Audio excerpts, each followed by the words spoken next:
Welcome to Metaphysical Mississippi. I'm your host, Emily. Today we have Beth Herzig. Hey, Beth. How you doing? Great. How about you? Thank you so much for having me. Thank you for being here. How did you begin your journey into spirituality or metaphysics? And also, when did you first learn about Metaphysical Mississippi?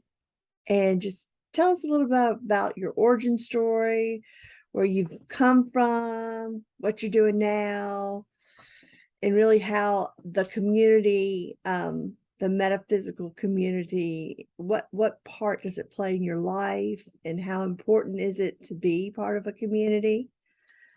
You don't mind sharing some of that? Sure. Well, my name's Beth Herzig. I feel like most people know me in Jackson in the metaphysical community for meditation. I really became aware of what is meditation, or I was introduced to meditation by Debbie Lewis. So I was going through a divorce and I was getting soberish, and I started going to yoga at Debbie's Joy Flow yoga studio when that was still open. And really, I didn't get so much into the yoga as much as she was teaching a class about the Enneagram.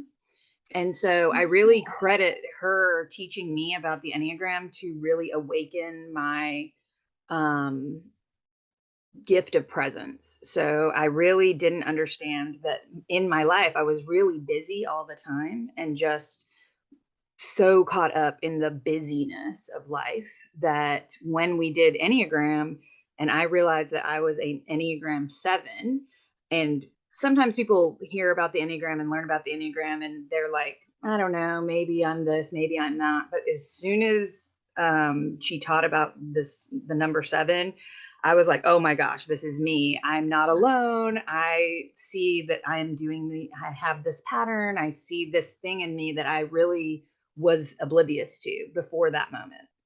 And so I really credit Debbie to just awakening my ability to say, okay, I don't have to be stuck in this cycle of doing, and just always stacking my calendar full of things that kept me busy and never really being still and slow and intentional and being in the moment that I'm actually in.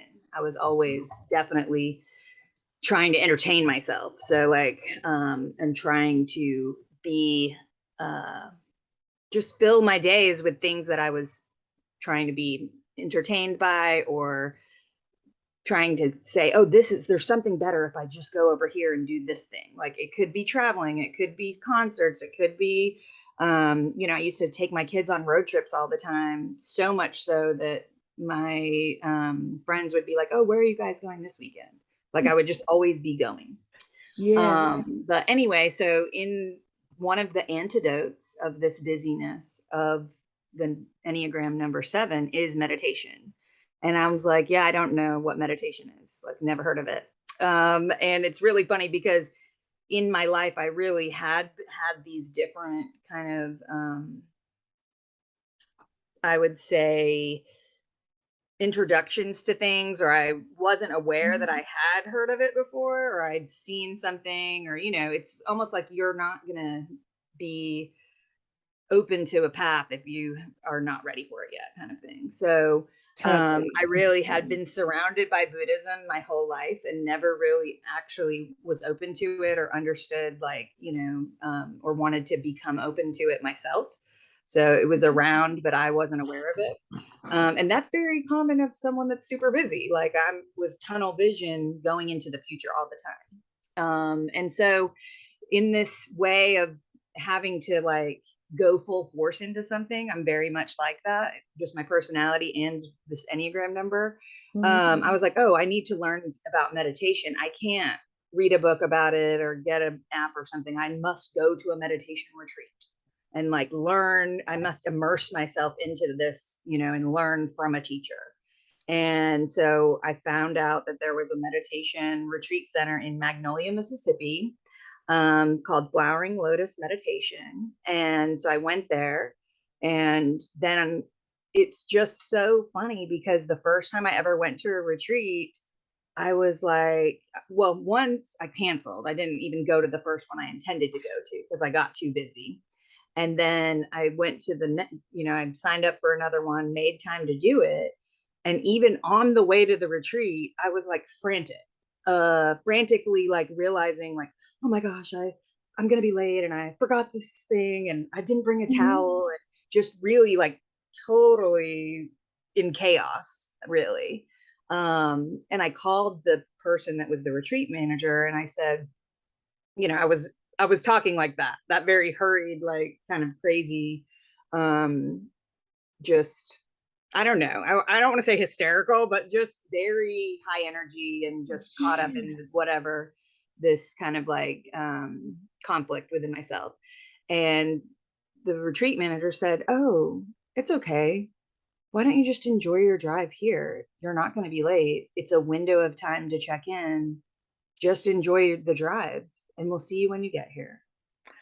And Oh, I was like, what is this all about? Never in my life had heard someone, I'm sure I've heard someone say that before, okay? But I yeah. actually heard it in that You moment. were yes. And I woke up and I was like, what? Enjoy the drive. What is that about? And I did have this feeling of, ooh, I want to get some of that. I want to feel like this moment of, oh, let's enjoy the drive. From Jackson, Mississippi to Magnolia, it's an hour and a half. And I was about halfway. And so that rest of that drive to my first retreat, I did try it. I was like, oh, okay, let me try to enjoy this drive. And was a moment of going, okay, slow down, be in this moment, and you'll get to where you're going when you get there. So going back to like all the road trips with my Yes. kids, my usual pattern of thinking had always been, oh, I can't wait to get to the next place. Yeah. I can't wait to get to the Yeah. next place, and not enjoying the drive. And so like I can remember being on a road trip with my kids. We're not even to the place that we're going. And I'm like, oh, where should we go next?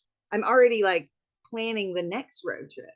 You know what I mean? Oh, yes. I do that too Yeah, yeah. sometimes. And I think that if you just have that as your regular pattern of thinking, then you don't even realize you're doing it. That's how I was anyway. I can't speak for other people, but I was very caught up in this forward thinking and never being in the present moment. Forward. So then I go to this Yeah. retreat and I was like, it's a silent retreat, which I was super scared of Oh, because yeah. in this same seven sort of Enneagram personality, I think one of the things is we want to be engaging all the time. We want to be one in some of the circles, they call it the entertainer. So it's like, I'm kind of like, I want to walk into a room and I feel the need to say something, or I want to make sure, even very Southern things is like, hey, Yeah. y'all, how's it going? Like you want to engage in what is happening in the space. And so, Yes. and when I first went, I was very scared to be quiet and very scared to not talk. But then I realized, and this to me was another light bulb moment, was the first time I went like and sat at a table of people that were eating and were not talking, there was like this relief of, oh, I don't have to say anything. So Yeah. realizing that it's not that I can't say anything, it's that I don't have to.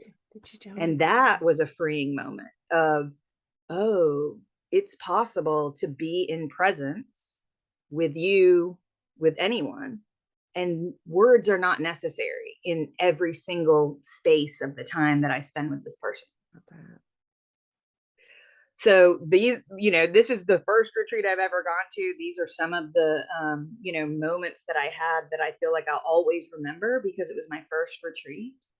And definitely I learned from a very prestigious Dharma teacher at that retreat, and a lot of it was over my head. They were talking about different concepts of Buddhism that I was just like, I don't know what they're talking about. Like it was the teachings of the Dharma that to me, because I have now, and like fast forward, that was 2017. I have now like very much immersed myself into the teachings of Buddhism and really Mhm. understanding what the teachings are, and going to so many retreats and really um, having a greater understanding of all these concepts that are thousands of years old. But that awakening, I would definitely credit Debbie for teaching me about Enneagram, and I would credit Flowering Lotus for offering me the opportunity to like practice meditation in a safe container that allows for someone to realize these things. So if you go to a silent retreat, your realizations won't be the same as mine, you know? Right, right, right. What could you suggest for someone who doesn't feel like that they can actually schedule that time to go off to a retreat, but how can we, like, focus just at the moment in the car, Hmm. or just an afternoon at home? Because I'm just like, "Oh, I wish I could afford to go to a retreat." What's the first step to just, being in the moment that's doable? Fast forward to me realizing, hey, I want to be present in my life. I didn't realize I Yes. wasn't being present. The first time I was ever described the moment of being in the present moment in this meditation, I started crying because I was like, I've missed every present moment. I was mourning all these moments that I had missed. You know, I'm a mother. How many times as like a mother are we worried about folding laundry and cleaning these bottles or whatever? You know, my kids are much older than that now, but all these things that Yes. we have to do as a mother, and we're not even in the present moment of watching our kid, play or playing with our kid, interacting with our children. Same thing with spouses, same thing with coworkers. We're so busy doing the tasks that we're not really being present with the other person, which that's where the Right, juiciness of interaction and being in relationship with people happens. If right, I'm looking at my phone when I'm at dinner with someone, not being present, right? right. So I think that I really had that same feeling of like, I want this all the time. And so just Yes, like any other practice that we would call, yoga practice, or I've watched some of your other episodes, like everyone who's in a community or yes, has some sort of metaphysical practice, it yes, is about doing this on a consistent basis so it becomes second nature. So, yes. and it's or first nature, it's like it has to Right. be this moment, it has to be something that you do on a regular basis so that you can train your mind and your Mm. ability to be in the present moment. So when we talk about meditation practice, we're practicing being in the present moment because our minds are not used to that. And so we're training our Yeah. minds to go, hey, I can be in the present moment for this 10-minute sitting meditation. So now I can go, in the Buddhist teaching, they say in post meditation, which is everything else, and be Gotcha. present in my life. Right. So you're practicing when you're doing sitting so that when you go talk to someone, you can understand that you have that capability. You don't have to let your Oh, mind wander in a conversation. You don't have to, yes. or the first step really is just noticing that that happens. So Yes, a teacher yes. that I have studied with many times says your mind doesn't wander, thoughts arise. Ooh, I love that. So it's not something that you can control. That's just emotions and thoughts arise naturally. And so Yes. the question or the challenge or the practice is to notice when that happens. And so when you notice that you have a thought has come that isn't being in the present moment, that's when you have the opportunity to go, oh, I'm thinking about that. Let me gently escort my attention back to what the present moment is. Yes. And so there's a lot of kindness and patience that you have to have with yourself, because I don't know how old you are. I'm 45. For 44 years, 40 years, I mean, even today, I would say I get back into the pattern of what I've been conditioned to do my whole life, Mhm. which is just achieve, do, complete these Yes. tasks, like think about this thing in the Right. future, like we're all conditioned to be a certain way. So Yes. some of this is an undoing. of Yes. our conditioned thought patterns, Yeah. but the first step is noticing what's happening with the arising Yeah. thoughts.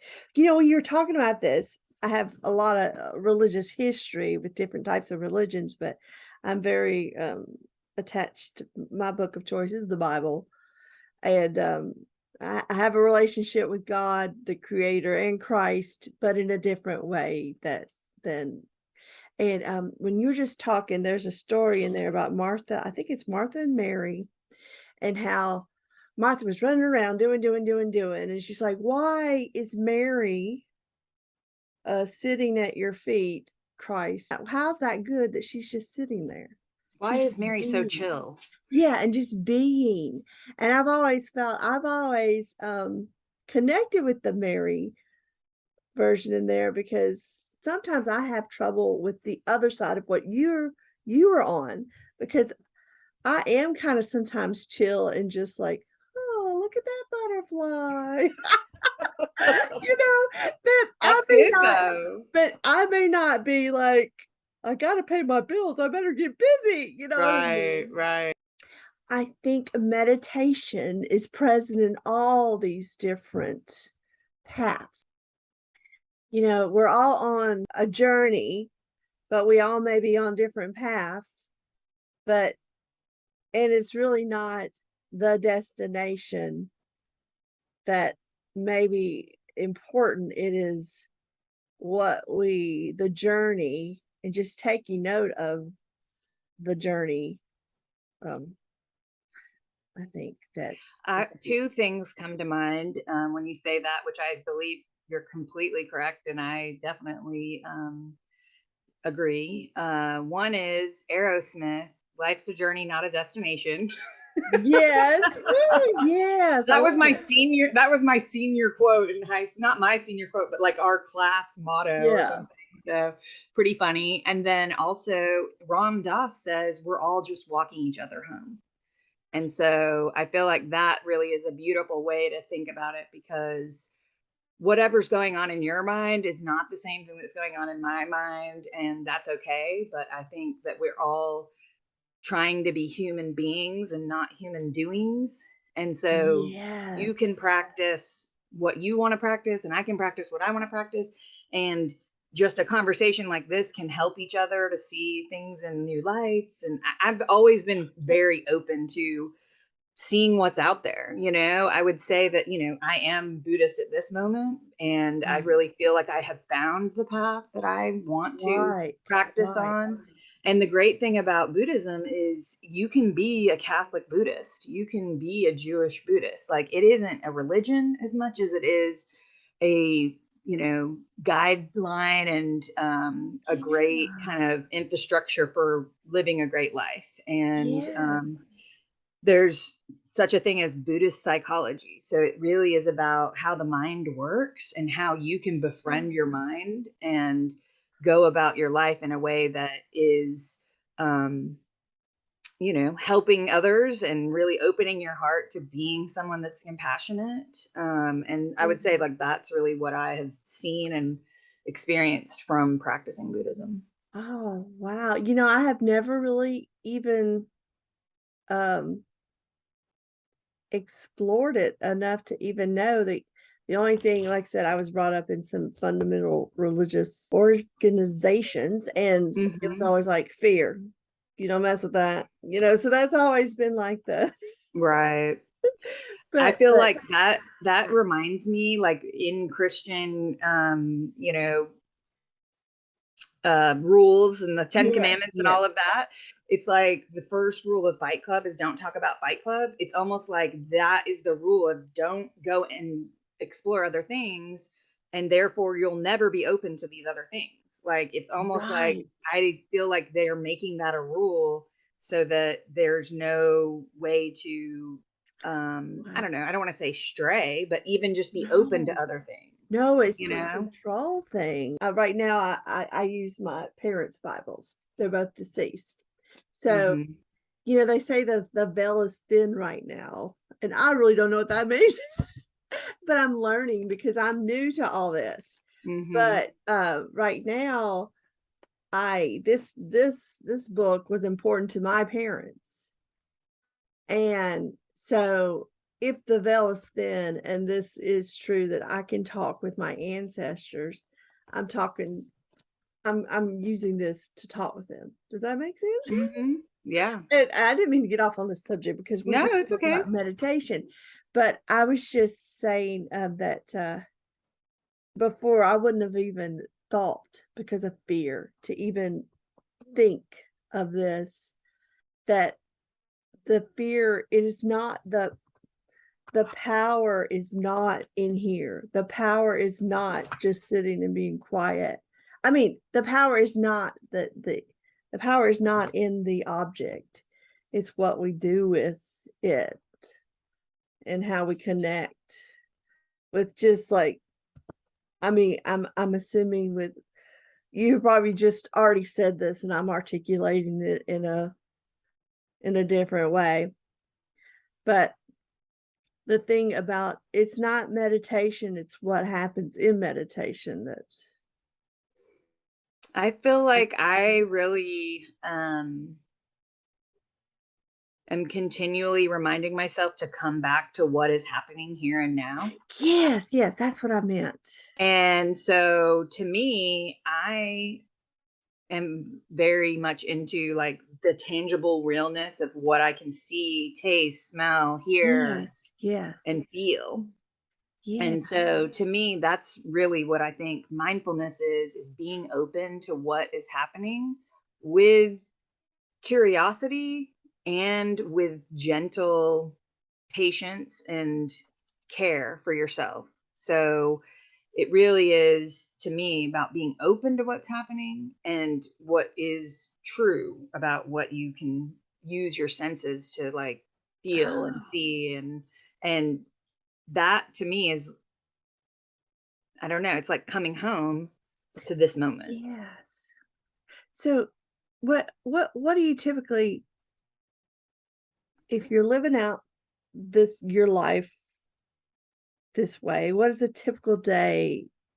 How do you use your practice it daily in your daily life to I think it's connect? important to find moments. So this is kind of going back to the question of how do you do this? How do you Mhm. bring this into your everyday life? Yes. I do have a regular meditation practice. So every morning I sit, and that time that I sit can vary. So sometimes it's longer than others. I do also like sitting at night because my doer brain, sometimes when I do a morning sit, I'll start making a to-do list instead of being in the present moment, like it's just a Yes. thing that I do. I can see this pattern in my brain, and I like sitting at night as well because it is like a closing, and I feel like I can be in the moment of the end of my day. So I would suggest trying meditation as far as having a practice where you sit still in quiet for a small amount of time. It doesn't have to be this long period of time. In my journey of being a volunteer at Flowering Lotus and then becoming a board member, and now I'm a retreat director. Like it Yes. is a very like Enneagram 7 thing that I now like am so super involved with it. But I also just believe in so much that this practice and learning these teachings can liberate us from the craziness of what we might be stuck in patterns, or be unaware of what's happening in our daily life. So practicing short amounts of time. Of course, there are lots of apps out there. There's a lot of Right. ways that you can watch a YouTube video or listen to a YouTube video. But also, a really big part for me, definitely when I was starting, was practicing in a group. So I'd say too, in my journey, I would, give Soul Synergy a big credit because Oh, yeah. when Jill first opened Soul Synergy, I went in there and I had just finished my meditation teacher training Yeah. and never been to the salt cave. She was the only one working, and I had brought a friend of mine from out of town, and I was trying to like be like, Jackson's so cool, check out this place, like, and I'd Yeah. never even been myself. And then, so we were going to go do like a salt cave session. And it was so funny because we were just looking around the shop and um, getting ready for our appointment. And I was asking Jill, like, well, how did you decide to open this shop? And like, where, Yeah. what's your Yeah. story? And so then I said, well, how did you come up with the salt cave, that thing? And she told me a little bit, like, it's not the first one ever, she had Right. experienced Right. them in other places. And she goes, yeah, and I want to do some programming where we do like meditations in there. And my friend Yeah. goes, like, elbows me, Yeah. like, tell her that you teach meditation. And I was like, oh, I Yeah. don't know. Do I teach meditation? Like, I had just started. And so I said, hey, just so you know, like, I would be happy to teach meditation. And so that's really how I started leading group meditation in Jackson, was by doing a donation-based group sitting inside the salt cave. So it was a really great kind of like point of entry for people that were like, oh, what's the salt cave Right. about? They didn't really Right. get what it was. And it Yes. wasn't this commitment to $45 an hour. You know what I mean? It was more like Yes. donation based. So in the Buddhist tradition, the teachings are free. We don't ever Right. want to, Right. we don't put a price on it, and it's just whatever people want to give. So Right. for about 2 years, I did a monthly sit in the salt cave, and it was just to benefit Flowering Lotus. So it was just a donation based thing. And I feel like that was how what I call a sangha, so that's the group of people meditating together, arose. Oh. And so all these different people that I met through that group, and the funny thing was that Mississippi Metaphysical Meetup always met on the same night that I did meditation.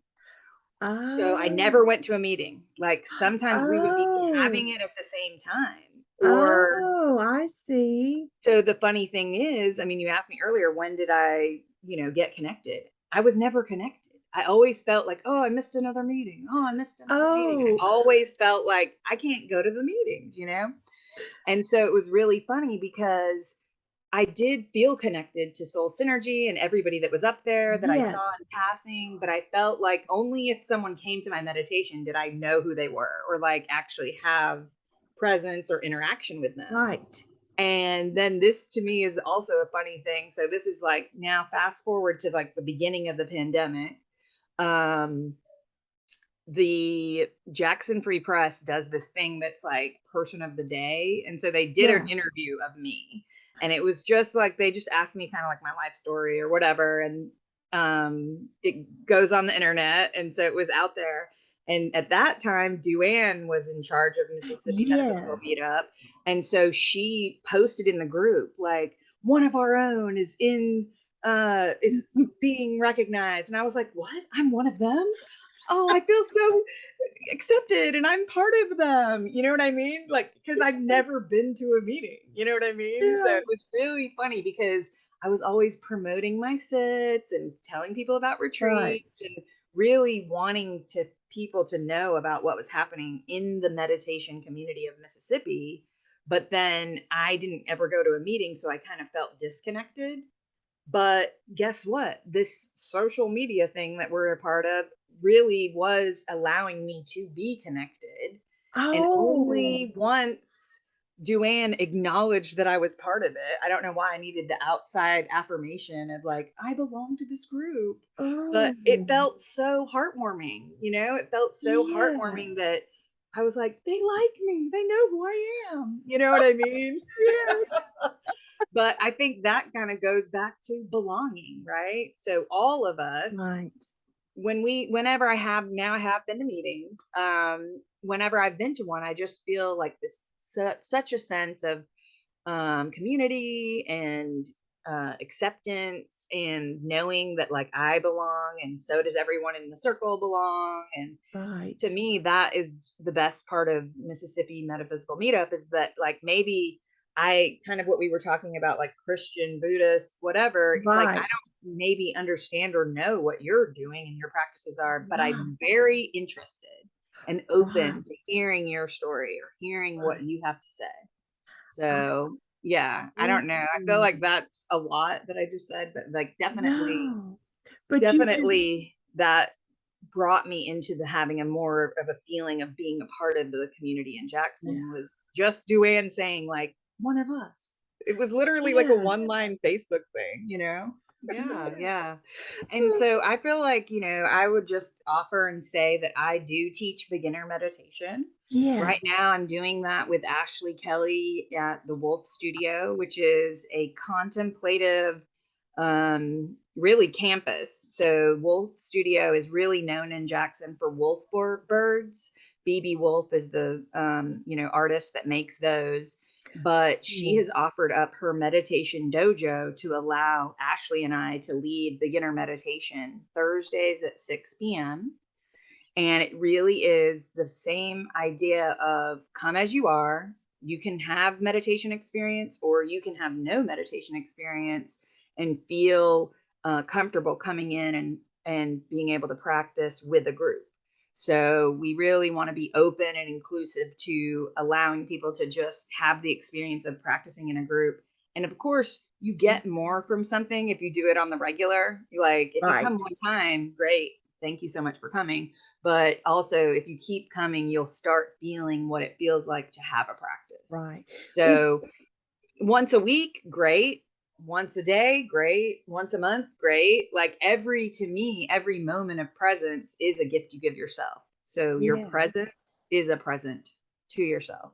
I And love that. so allowing yourself to be still, allowing yourself to have that, um, awareness of who you are in this moment is the practice. And you can do that sitting in the driveway in your car. You can do that while you're washing your dishes. Thich Nhat Hanh has a great meditation guidance about washing dishes. Who was that again? It's Thich Nhat Hanh. He's a Vietnamese Buddhist monk who he actually just passed away this year, and Oh, he has a monastery that was founded that is in Batesville, Mississippi. It's called Magnolia Grove.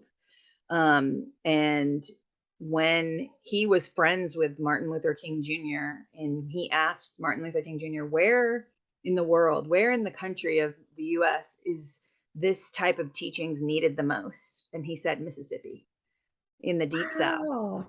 And so there is a Thich Nhat Hanh Plum Village Monastery in Batesville, Mississippi, that's called Magnolia Grove. There's a statue of Martin Luther King and Thich Nhat Hanh hand in hand there, and they offer retreats.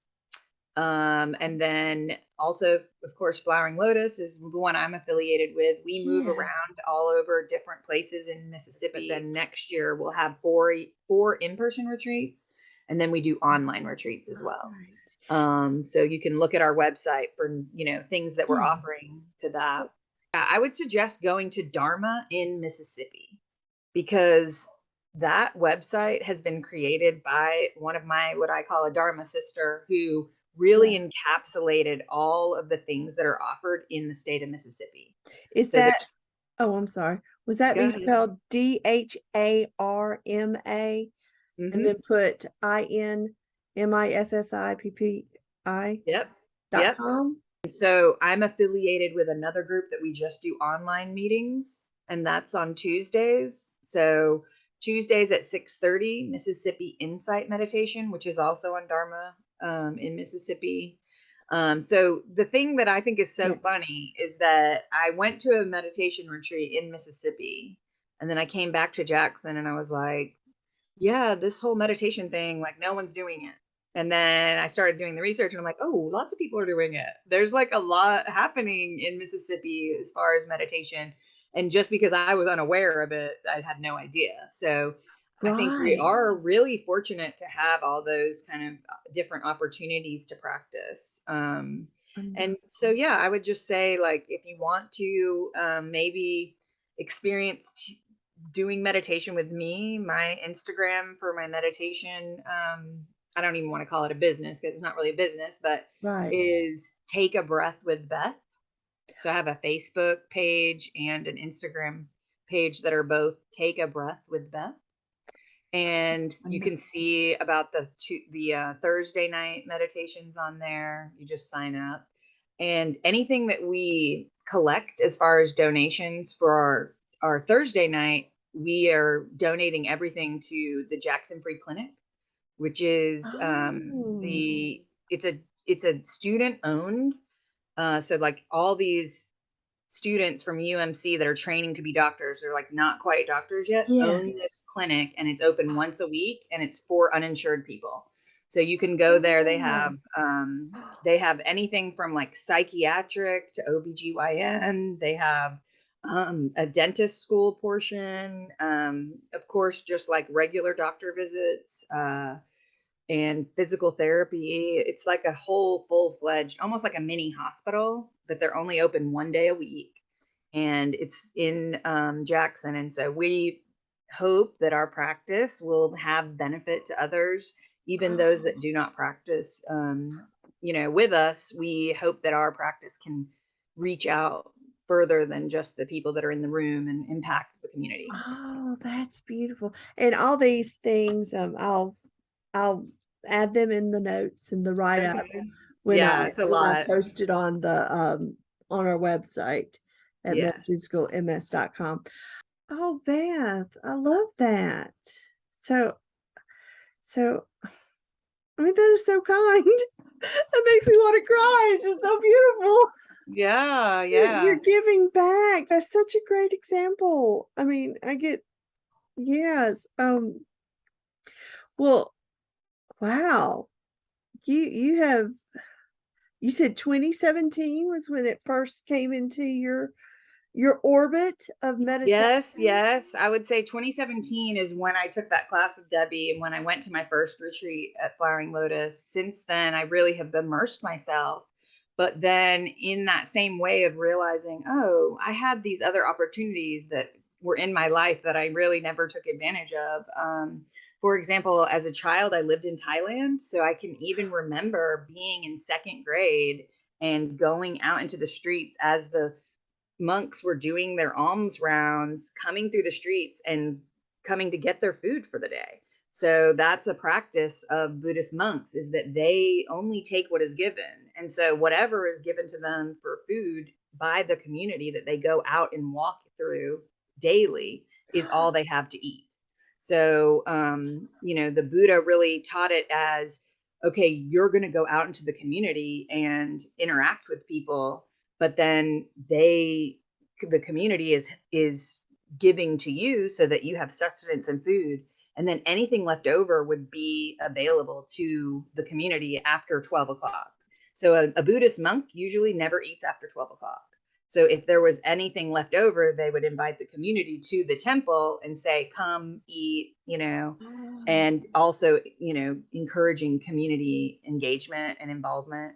But I remember being a little kid and like going out and putting stuff in a bowl, but I didn't ever like click of like, oh, what does this mean? I didn't have any kind of, I don't know, interest or knowledge of what was happening. And so like it's almost like a yes. flashback thing of like, oh, I remember that happened to me, or I witnessed that.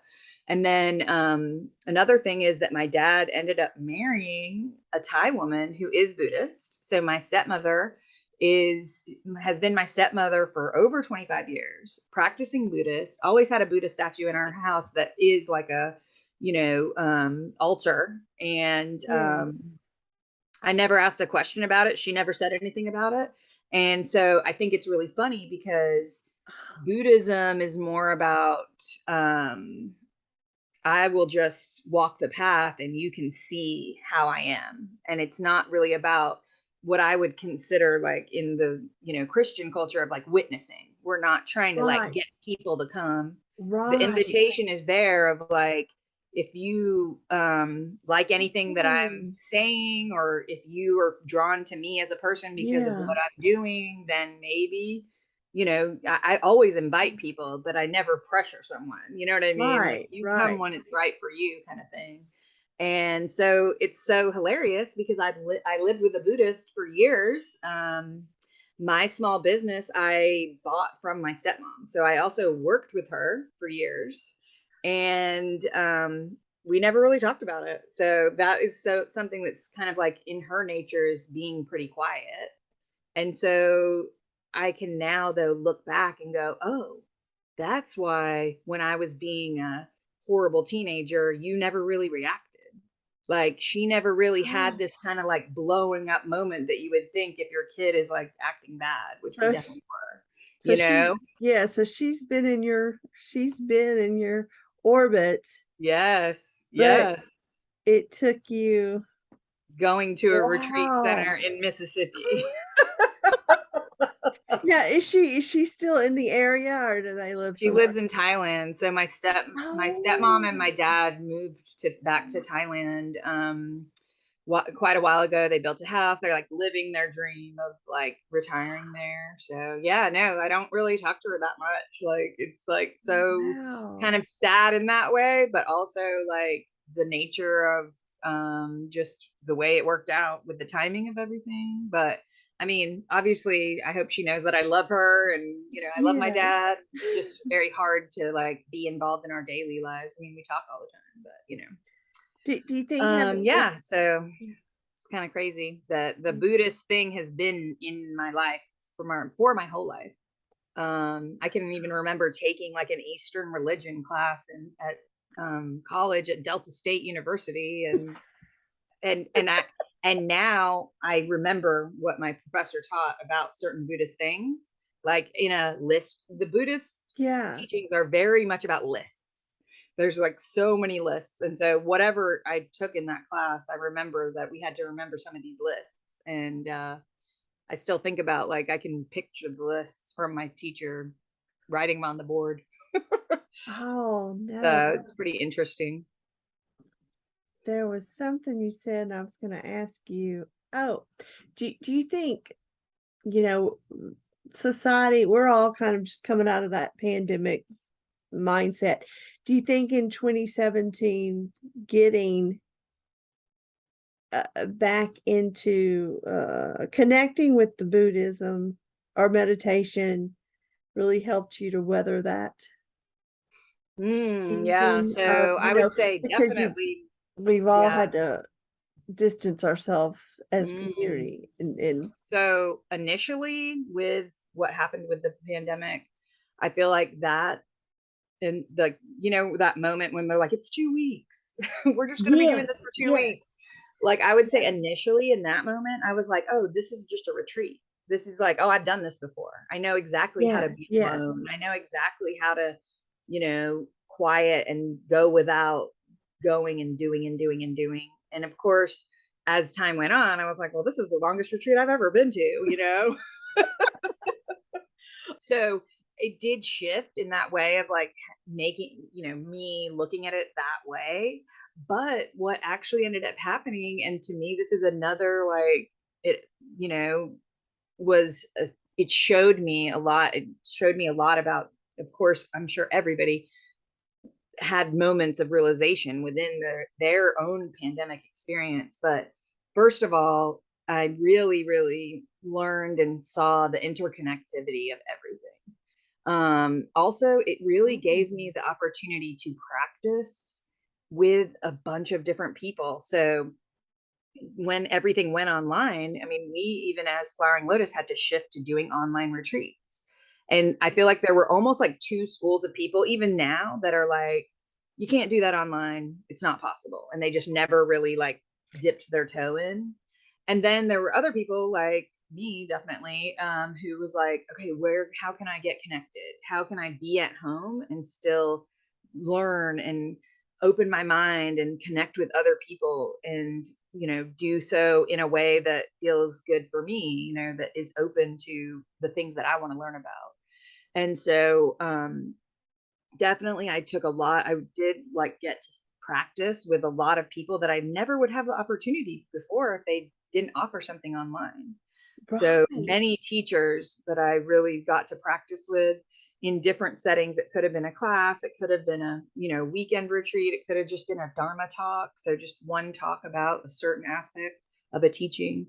But the other thing that I got involved with, and I still feel like it was so impactful, was this complete volunteer led uh, and it's still around, volunteer led project that a group called Mindful Leader Mindful. established this thing called Meditate Together. And so what it is the opportunity to sit in meditation every hour on the hour, 24 hours a day, 5 days a week. So they take the weekends off, but they organized and orchestrated these Zoom meetings that were every hour on the hour for the opportunity to sit.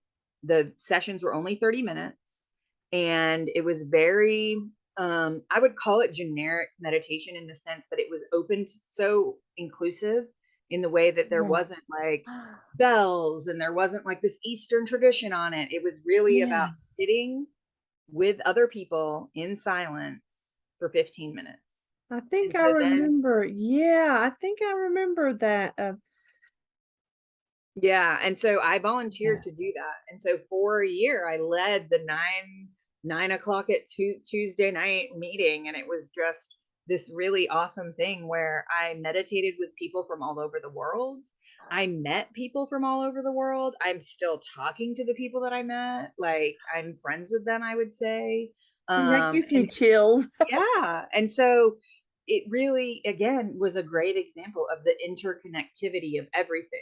If you want interconnectivity and you want to belong in a group, then you have to dip your toe in. You have to say, like, I want to, here I am, and see what happens. I think a lot of times in group things, people get real self-conscious or worried about, Mhm. how they're showing up. And for the most part, at least in when I'm talking about Mississippi metaphysical, or I'm talking about meditate together, it was like, come as you are, Yes. show up and let's be together. And so that is still going on. Meditate together is still going on. I don't volunteer for it anymore, but I did it for a year. I did that, and it really opened my eyes Wow. to like being connected. And I didn't have that feeling of, I know a lot of people felt a lot of loneliness and isolation. And, I wouldn't Mhm. say that I never felt that. Of course, I definitely did, but it helped me to like prioritize what's important to me. And I shifted the entire way that I do my business and really like decided that this way of life is more important to me than like big stacks of money. Yes. Oh, that's hard to no, no, it's not. It's probably not the stack of the money. It's the illusion that that stack of money is giving you security. Right, right. That's Um, oh, shifting one's thought patterns of security. well, something that Oh, I think about a lot of times is like the word busyness. So when we're talking about me kind of like being all over the place and yeah, just yeah. going, but then business is just one letter different. And business is pretty busy too, right? So Yes. I don't know. I feel like a little bit of aversion around the word business as well, because it's like, what's the point? If the point of your business is to just make your bank account big, then I feel like there's a lot of like emptiness in that. And so to me, Yes. I really feel like I would rather have the connection of practicing with people or, talking to people or being in, in the presence of people than like getting their money. Yes. So Ooh. I don't know. I feel like I really have changed my mindset around that part of things. But then, but which I didn't even really, I'm sure I've heard this before when you were talking about being in Thailand and seeing how they go out and they gather up once a day what's handed out. Um, I was just thinking upon that, like, ooh, could I actually do that without having an expectation of wanting about can I actually do that without dictating what I want to collect that day? You Right. understand what I'm saying? Yeah. So Oh, it's just like it's I have definitely like taking what is given.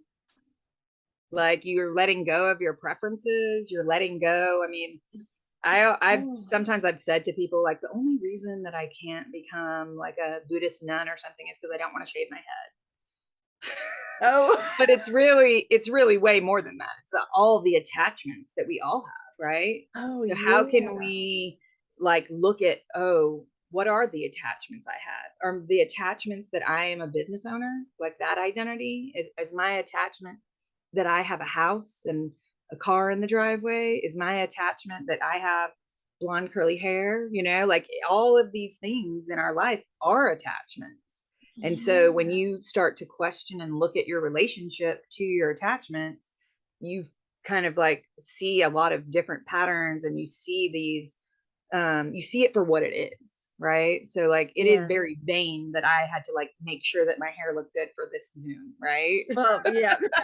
Yeah. um you know, I'm okay with that. That is my, you know, Yeah. attachment today, right? But even, you know, maybe 5 years from now, 5 years ago, I wouldn't have even thought of anything like that. Like it Yeah. just is a very mind opening way to just slow down, be in the present moment, and start to look at our conditioning, start to look at, oh, I am this way, and it's not really my fault that I'm this way. I can look at what has made me into the way I am. And then that's when you have the opportunity, if you want to make adjustments, right? Yeah. So see if there's something that, you know, oh, I want to be more compassionate. Well, how do I be more compassionate to myself? It can start with being compassionate to others. So you're practicing that muscle of like, oh, I'm going to give to someone else, and then you realize, oh, I can do the same thing for myself. Uh, It can be both ways, you know, like, so the to me there's so much to um getting real with yourself and getting present. There's, you know, looking at your mind, there's looking at the way that you have come to the place you're at. And really the great thing is that you can't really do anything about what has happened, right? You sometimes people get right. caught up in that past and they want to undo things. And I feel Yes. like it's really a gift of like, oh, well, I really just have to be in this moment and like be present and don't miss this Oh. moment, you know? Oh, yeah. And I think anxiety is really like the worrying about the future thing, right? So if you Right. can try to like shift your attention from the future thinking or the past thinking, which, you know, not all past thinking is depression, but like that's where Right. depression kind of comes in, is like Right. replaying things or wishing it could have been this, or and coming to this present moment. Oh, I'm here. Like there doesn't have to be any like judging, or there doesn't have to be any replaying because you're in it in the moment. Yeah. Yeah. Ooh, preach it. Amen. Amen. Oh, collection plate. Pass around. No. Well, changing your mindset, I think, is, I was looking at meditation as just, oh, I gotta sit down and be quiet. But it's really what's going on in the mind. Hmm. And I wanted to know, does it make a difference? Or have you, we're going to go to the next level of meditation where, we've already kind of talked about the vanilla of just stopping and noticing. But if you want to go into a deeper level of meditation, which I don't even know the levels of meditation, Mm. but um is it is sound involved, or smells, or location, or objects around you? Do you understand what I'm saying? Is Yeah. there, what things heighten, or what things can prevent a good meditation? Like, Mm. do you have a space that I you think it's good. dedicate?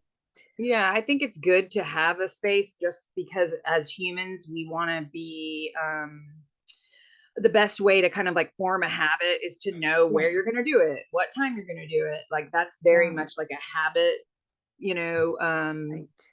like a way to form a habit. And so you want, if you want, you have inclination to make this a practice, to do it daily or every other day. Mhm. One thing that I heard you say is a good meditation.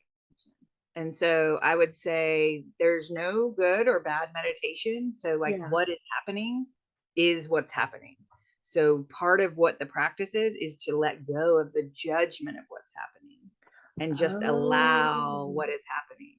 So, if I start talking about, well, this meditation sucks because there's a fire alarm going off, in the next room, or I hear sirens, or I think about a lot of times, people meditate in New York City. It's okay. yeah. What is actually happening is part of your meditation. So if there are sounds, uh, it could be birds tweeting, and it can be, Yes.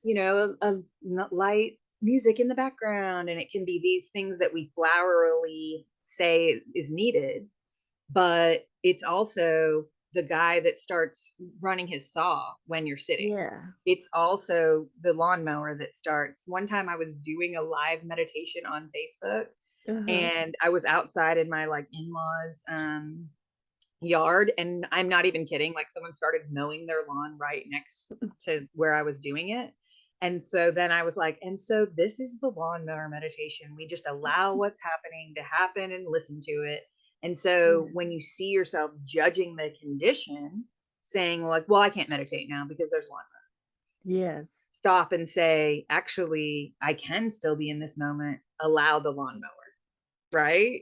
Oh, yeah. And so it's very, what we think of as counterintuitive, but it really is true life, right? You can't turn off the lawnmower because that's out of your control.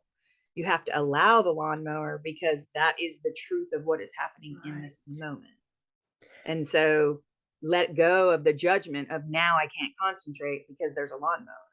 It's Right. allowing the lawnmower in, or allowing the sound in, no matter what that sound is.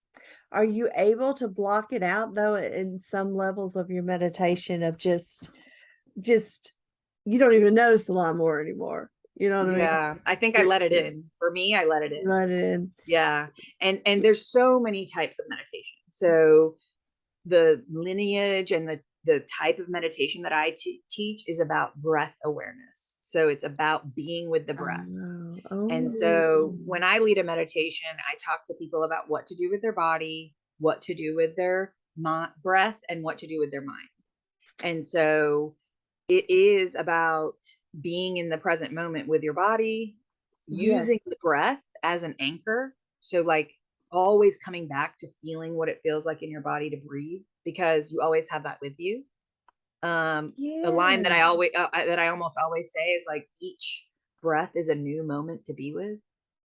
And so using the breath as your object, and then allowing what happens in your mind to happen, and then returning to the breath when you notice that your thoughts have appeared or emotions have arisen, and yes. that coming back, I think about it as like coming home to myself. I'm still here. My breath is still here. And so that's the way I lead meditation, but there's all sorts of other meditations. There's TM, which is just saying a mantra over and over again, and you're like given a mantra by someone. Zen Mhm. meditation is very strict, and it's like all about like never moving your body and being very Oh, you I don't know know if I can do that. and so to me, it really is about try it on and see what works for you. So, Mhm. insight meditation is this being with the body, breath and mind, and then also having insight to what is happening in your own mind and your own condition. And so I feel like, to me, that is my modality. But again, like, everyone has their own thing. Mhm. What I know to be true, and what I think is really important is, this is a teacher. I don't know that, I can't remember the teacher who taught this, but think about going into like a junk shop and trying to find the best treasure in there. It can be very overwhelming with Yes, all these things. Okay. There's all these things everywhere. yes. And like, I find junk shops quite amazing because you think, oh, I'm going to go in there and find the special thing. And sometimes I think people collect practices like in a junk shop. And I'm not saying that those are not, good practices. Those are not things that are helpful. But in this teacher's teaching, he says, think about your practice as being Mhm. in a museum, as one thing that you focus on in this like a clean and very straightforward way of being with something that you do on a regular basis so that you can really get into the deepness and the, you know, juiciness of that practice and really Yeah. feel it. And so when we are grasping and going and doing all these other little things, it can be okay. I'm not saying that it's not. But when you do a practice and you consistently do the same thing, we know this of all different kind of habits, that's when you start to feel and see the fruition of what that practice offers you. So it's Oh, really about seeing what works for you and then go down that path and do it for a while before you decide, oh, I'm going to do something different. yes, yes. I guess So, my yeah, encouragement is to try something and stick with it for a minute. And so there it like I said, there can be it's overwhelming with all the different types of meditation. yes, A lot of people like to do a guided meditation to start. That is great. And I would try to stay in the lane of whatever that style is if yeah. you can figure that out. I teach is Sorry. shamatha, which is like breath awareness. And so it really is about being with the breath. The Um, Buddha's teachings start with being with the breath in all the ways that we can be with the breath. yes. I keep getting keep the salt caves nagging me for some reason, so I guess I need to mention it. Do you feel I've never been in a salt cave. I've never tried the salt caves at I mean, I'm just trying to learn about, you know, crystals or I have a little crystal here. I'm learning all this stuff. Did you find in the space of the salt cave, did it help? Did did the physical surroundings strengthen the vibe of whatever was going on in there?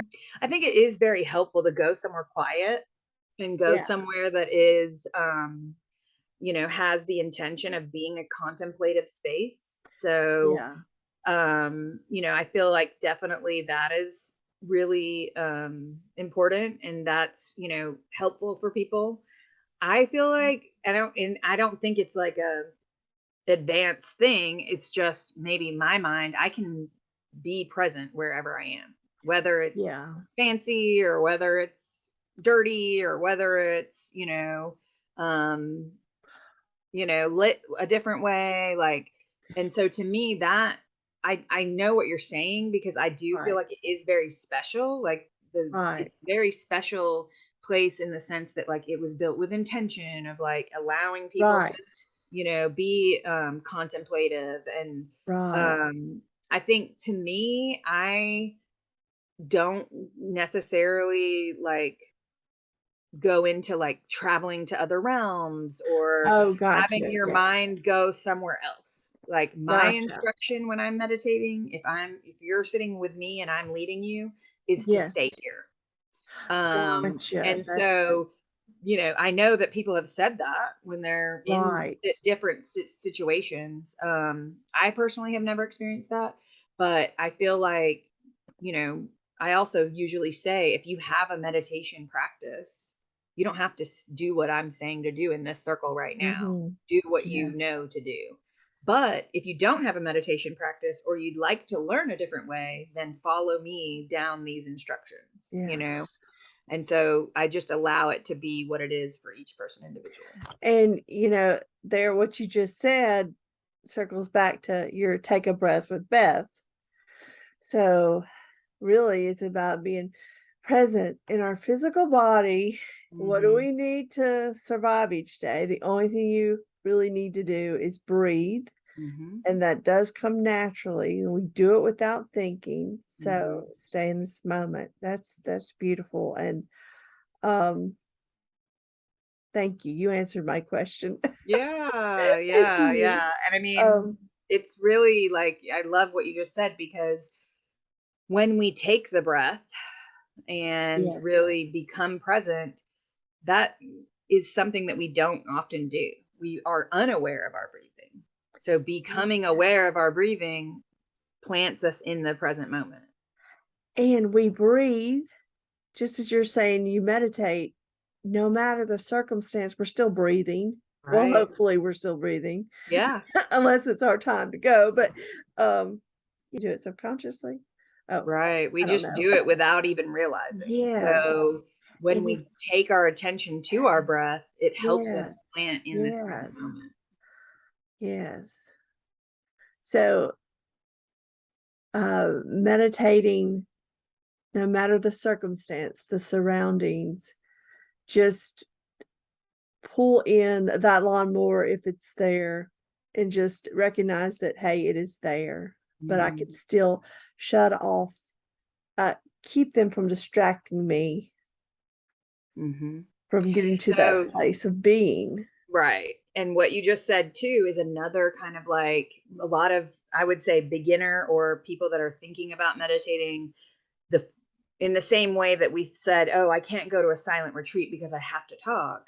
A lot of times people say, "I can't meditate. I can't turn off my thoughts." And that's not what you're supposed to be doing. That is like the biggest Yeah. false advertisement of meditation Yeah. in the world. So a lot of times people think you're going to turn off your thoughts, which that's just like, hey, leave your eyes open, but don't see anything. Is that possible? Right, Like, right, you're going to see something if your eyes are open, if you are a bit, if you're not visually impaired. So to right. me, it's the same thing as allowing. We're allowing the lawnmower. We're allowing the thoughts to arise. We're allowing whatever is happening.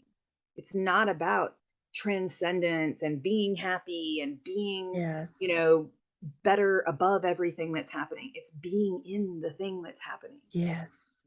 And so it's like the worst false advertising to say that your mind is not going to think. It is going to think.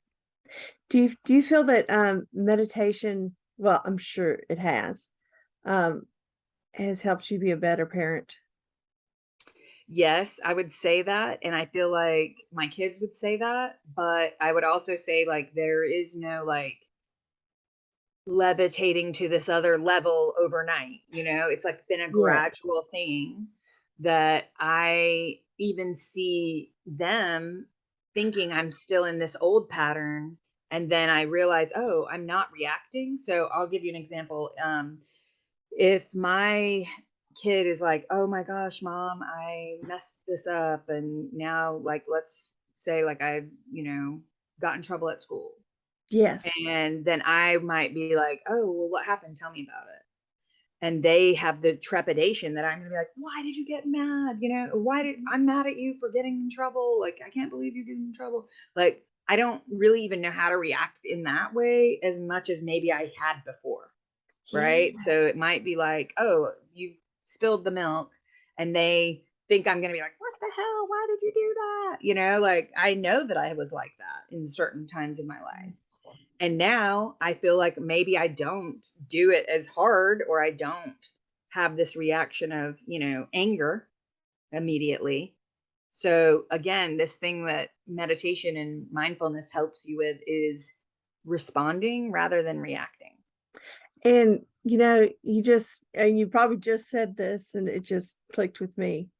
Meditation is awareness. Mhm. Exactly. You're aware. Yes. You just gave the example of that. Yes. Oh, I have chills just on the Good. connection of that. And it's not just That's great. It's yes, not traveling away. It's yeah. showing up. It's not traveling away, it's showing up. Oh, are there any event through Flowering Lotus that still in 2022 is the More than words, writing as a means of discovery. And this is for people that are wanting to write, people that feel like they would like to begin again in their writing practice. or for those of us that sometimes self-sabotage or Oh, get really yeah. upset about the first paragraph and then stop. And this can be Yes. for anyone that's like trying to learn how to journal, write a family Yes. history, or maybe start writing a book. That's, what's the Yeah. dates on that Oh, the date, online? that's just on November 5th. So it is coming right up, only from 10 to 2:30 online. And the teacher is he's ordained in like a Buddhist lineage, but then he's also a creative writing professor. So, but then Yeah. we'll have things on 2023. Like I know the next retreat is going to be in February, and that teacher is going to be she is amazing. Her name's Vimala Sara. Well, thanks again for joining us, Beth. It has been just a delight and an honor to have you on here. And I feel Thank like you I so much. know you, though I've never really met you in person. Yeah, yeah. Well, thank you so much for having me. And I just welcome you or anyone watching to come to a meditation that we're leading. The beginner meditation is a great way to start. And I just want to say thank you for allowing me to be part of your group. See y'all later. Make sure to visit Take a Breath with Beth Instagram.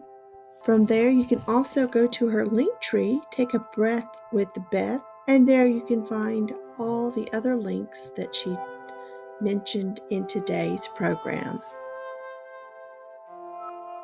The views expressed by guests are their own, and their appearance on the program does not imply an endorsement of them or any entity they represent.